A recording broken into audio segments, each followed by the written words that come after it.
The central idea is that idea of like, how do you build yourself?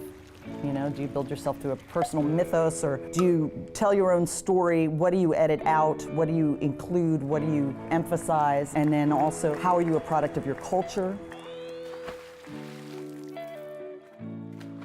I work in a lot of different mediums because I kind of believe in this idea of alchemy, which is the materials inform it. In other words, like if you make a painting of your mother in charcoal, that's a very different painting than if you make a painting of your mother in blood, right? You go into the first room and you kind of see that idea of like external heroes, or the way that you incorporate things into it. And we set that up with a central grid, which of course formally replicates a church, right? And then you go into the next room and there's that adoration where you get to transition from being the person who's adoring to the person who's adored.